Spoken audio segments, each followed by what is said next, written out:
Let's open and unbox. Ano ba? Pampers and Cetaphil from Eda Mama. So again, it's a deals that we got on September 9 for 50% off. So let's check it out, guys. Here, Eda Mama. Yan po ang unboxer. Wow.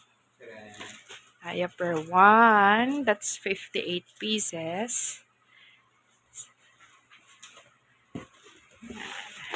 Diaper again for our baby Skyler. Then, so open mo siya.